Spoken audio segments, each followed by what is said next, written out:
रतनगढ़ गांव हरे भरे खेतों, मिट्टी की खुशबू और सादगी से भरी जिंदगी का नाम था ये गांव। मगर इस गांव में एक चीज थी जो हर दिल में खौफ पैदा करती थी। वो थी पुरानी ठाकुर की हवेली।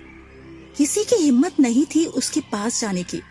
गांव वालों का मानना था वहां बड़े ठाकुर साहब की आत्मा भटक रही है।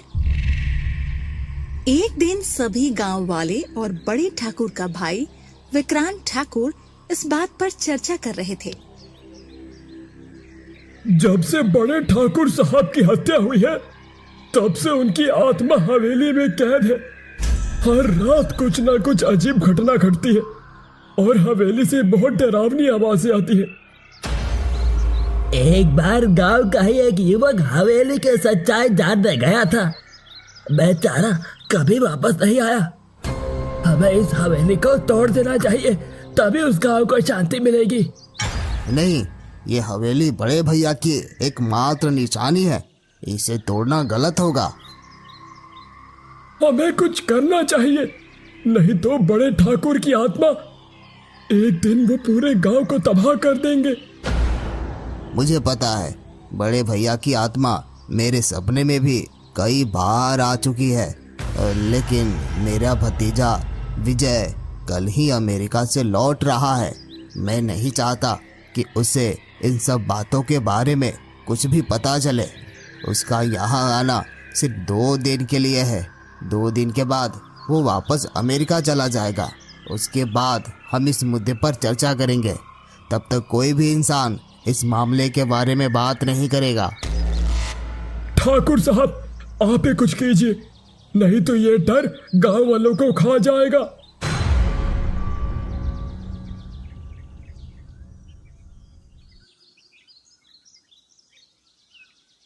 अगले सुबह विजय अपने दोस्त संजू के साथ गांव पहुंचता है।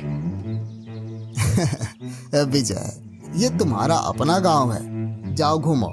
पर एक बात याद रखना, गांव की अफवाहों पर कभी भी विश्वास मत करना। कोई कुछ भी कहे, उनकी बातों को दिल पर मत लेना।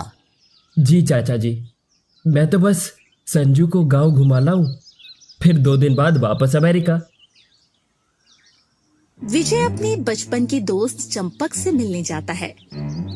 अरे विजय भैया, इतने सालों बाद आए हो, कैसा लग रहा है अपने गांव में? बहुत अच्छा। यहाँ की मिट्टी की खुशबू, यहाँ की ताजी हवा अमेरिका में कहाँ नसीब होती है। सही कहा विजय भैया, अपने गांव की तो बात ही अलग है। चलो ना चंपक, पुरानी हवेली चलते हैं, कुछ पुरानी यादें ताज़ा हो जाए।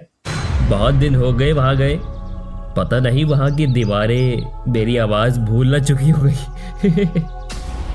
अरे भैया, वो हवेली नहीं, मौत का घर है। क्यों चंपक, तुम ऐसा क्यों बोल रहे हो?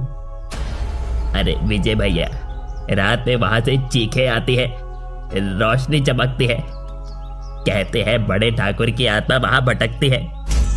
अरे चंपक, तू भी डरता है क्या? ये सिर्फ अफवाह होती है। छोड़ो, चलो गांव घूमते हैं। विजय गांव घूमकर लौट आता है।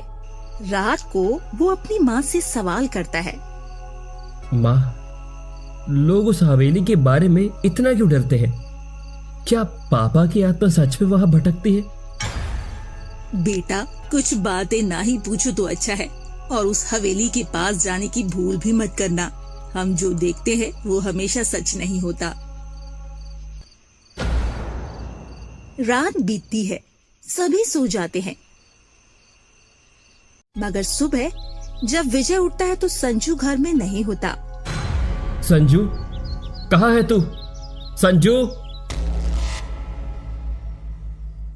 तलाश करते हुए विजय विक्रांत ठाकुर के पास पहुंचता है। विजय का दोस्त चंपक भी वहीं था। चाचा जी, क्या आपने संजू को देखा?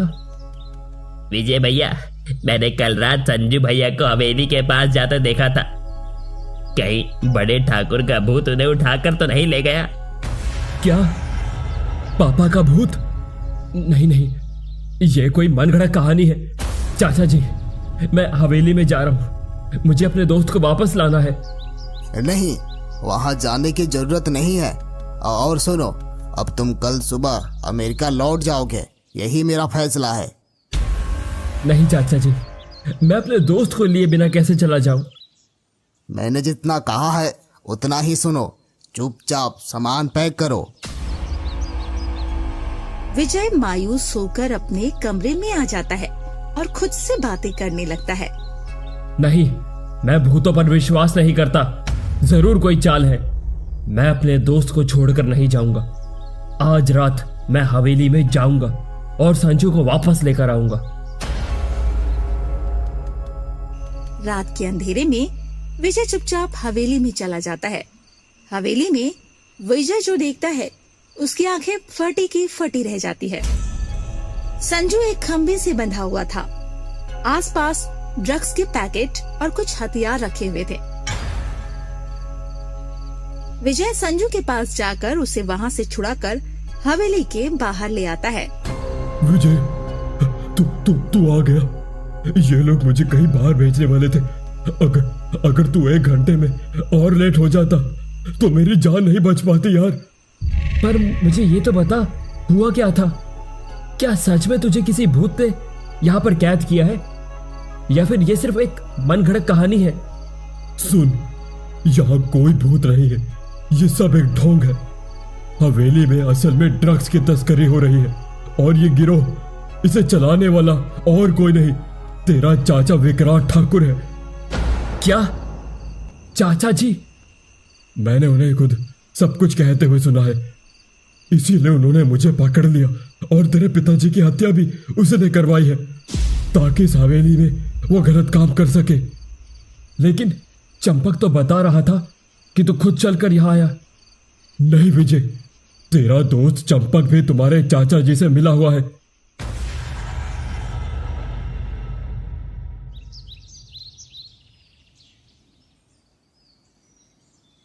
सुबह होते ही विजय पुलिस को बुलाता है और सारी सच्चाई बताता है।